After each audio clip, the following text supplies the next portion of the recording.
आध्यात्मिक और भक्तिमय परिवेश रे गोविंद द्वादशी स्नान महोदधि स्नान करी श्री जगन्नाथ को दर्शन करी अनंत कोटि पुण्य लाभ करिसेंती भक्त और श्रद्धालु।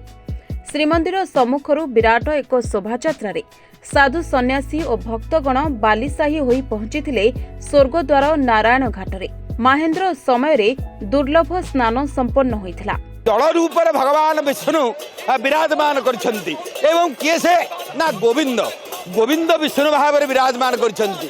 सेथिबाई जो माने महाप्रभुंकर ए तीर्थरे स्नान दान जप तप करी सुंदर भाव में जगन्नाथ महाप्रभु को दर्शन करती समस्त पाप क्षय होगा सहित वैकुंठ गति पाई थांती।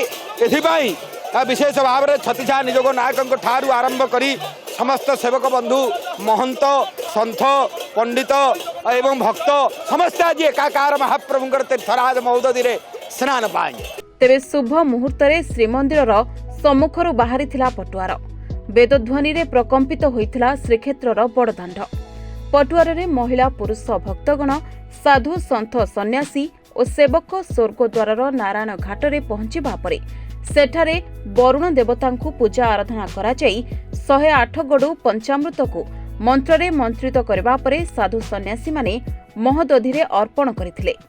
एहा परे स्नान करथिले। प्रयागराज महाकुंभ स्नान भली महोदधि रे गोविंद द्वादशी स्नान कले साधु सन्यासी महंत और भक्त माने।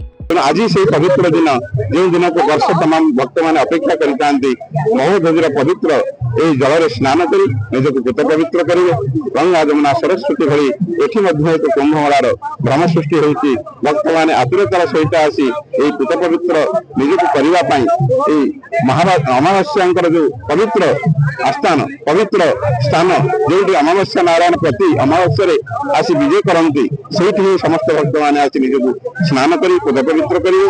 तेणु वरुण पूजा बर्तमान चली स्नान संयोग 10टा 18 आरंभ होती शुभ मुहूर्त समस्त से आकांक्षित मुहूर्त को अपेक्षा रही। वरुण राजा भितर समस्त मजी जाइए गोटे तीर्थयात्रा रूप में रथयात्रा तीर्थयात्रा आज गोविंद महाप्रभु नाम जो स्नान जोग होती समस्ते कई भाव में पुरीर जोते लोक जो पर्यंत भाषा पहुंची जो पर्यंत लोक जानी समस्ते छुटी आसुच्च समुद्र धार को चारिपटे साधु सन्यासी देखु कीर्तन मंडली हरिबोल हुरहुली रे सेवायत वृंद आज वरुण राजा को आह्वान करी स्वयं महावीर हनुमान जी समुद्र लंघी थे सी निजे आज वरुण राजा कोल आज स्नान में माजी जाइछंती समस्ते आज एते आनंद लगुच जे कि तार वर्णना करवा सत्य आज पुराण शास्त्र सबू सत्य अच्छी तार वर्णित थिबा कथा को आज आमे मानि नैचु। जय जगन्नाथ जय तीर्थराज।